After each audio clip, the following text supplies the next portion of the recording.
रही है जबलपुर से। बता दें आपको कि ओबीसी आरक्षण पर सुप्रीम कोर्ट का बड़ा फैसला आया है। ओबीसी आरक्षण से जुड़े सभी मामले हाईकोर्ट ट्रांसफर किए जा रहे हैं। सभी अंतरिम आदेश का प्रभाव शून्य किया गया है। कानून की संवैधानिकता पर अब जबलपुर हाईकोर्ट अगला निर्णय करेगा। मामलों में देरी पर सुप्रीम कोर्ट की सख्त टिप्पणी आई है। 27% ओबीसी आरक्षण लागू या होल्ड करना सरकार की मंशा पर निर्भर है। तो ओबीसी आरक्षण को लेकर लगातार पेच फंसा हुआ था। ऐसे में ये बड़ी खबर आपको बता रहे हैं।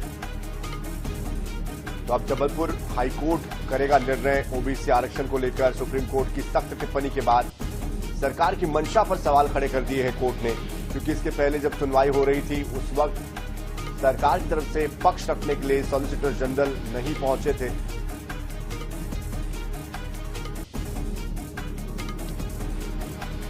और इस पूरी खबर पर अधिक जानकारी के लिए हमारे साथ हमारे संवाददाता संजय साहू भी जुड़। कोर्ट ने क्या क्या और दलीलें दी है, किस तरह से अब ये कोर्ट फिर से एक बार सुनवाई करेगा, कब से सुनवाई होगी, इस पूरे मामले को लेकर क्या नए अपडेट्स आपके पास पहुंचे हैं?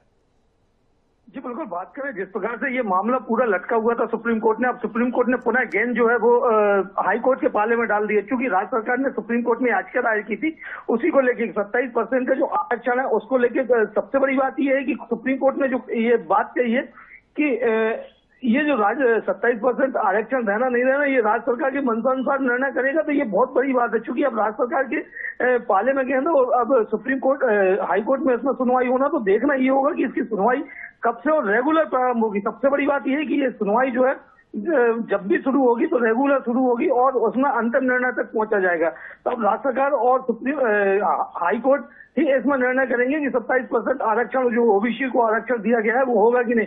इसमें एक पहलू और सामने आया है, जो ये कहा गया था कि छत्तीसगढ़ में जिस प्रकार से 27% आरक्षण दिया गया है उसके अनुसार ये चीज होगी। तो वहीं सुप्रीम कोर्ट में इस पर साफ किया गया कि सुप्रीम को छत्तीसगढ़ और मध्य प्रदेश में बहुत अंतर है, उसके अनुपात ही सारी चीजें होंगी। ये तमाम प्रकार की दलीलें जो है वहां पर आई। अब देखना ये होगा कि यहाँ पर किस प्रकार से कब से जो है हियरिंग शुरू होती है और कब इसमें निर्णय कब आता है। जी बिल्कुल, लेकिन लंबे समय से इस पूरे मामले को लेकर पेच फंसा है। जैसे आप भी बता रहे थे, पहले भी 2 बार हमने देखा सॉलिसिटर जनरल जो है वो पेश ही नहीं हो रहे थे।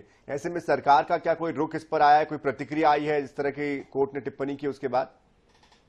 हाँ, निश्चित ही जिस प्रकार के ये मामले सामने आए, अब चूंकि मामला जो है वो हाई कोर्ट में ट्रांसफर हो गया है और सुप्रीम कोर्ट के निर्देश पर ये ट्रांसफर हुआ, तो इसमें जो सॉलिसिटर जनरल है उनको आना होगा, एडी जो है उनको आना होगा। ये तमाम जो अधिवक्ता है, सरकार के अधिवक्ता है, उनको वहां पर उपस्थित होना ही होगा। क्योंकि अब मामला जो है हाई कोर्ट में सुना जाएगा और हाई कोर्ट में अपनी दलीलें दी जाएंगी। लेकिन ये मामला लटक भी सकता है, क्योंकि जिस प्रकार की चीजें जो सामने आ रही हैं और जो हो रहा है उसमें जब तक सरकार अपना मत स्पष्ट रूप से प्रकट नहीं करेगी तब तक हाई कोर्ट को भी निर्णय देने में दिक्कत होगी। ये तमाम प्रकार की चीजें हैं। हालांकि अभी सरकार की तरफ से ऐसा कोई भी स्थिति स्पष्टीकरण नहीं आया जिसको लेके ये कहा जाए कि 27% ओबीसी आरक्षण जो है वो कब से लागू होगा, क्या होगा।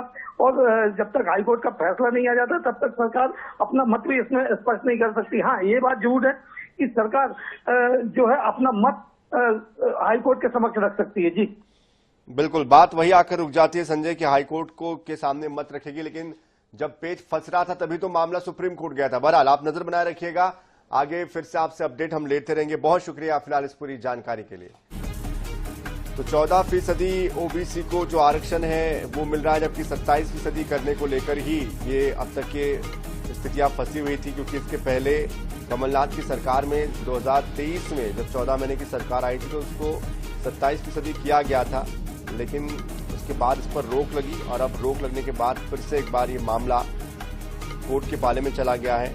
शिवम गौतम ने याचिका लगाई थी 2022 में हाई कोर्ट में। इसके बाद से 87 और 13 का जो फॉर्मूला है वो लगातार प्रदेश में चल रहा है। 13 मतलब कि 13% होल्ड किया जा रहा है, क्योंकि 27 में से 14% तो दिया जा रहा है, लेकिन 13% को अभी रोका गया है। 2025 में 87, 13 चुनौती को खारिज किया गया, राज्य सरकार कोर्ट पहुंची और उसके बाद अब इस पूरे मामले को लेकर ये एक नया फैसला सामने आया है। एक नए तरीके की सुनवाई अब सामने आई है।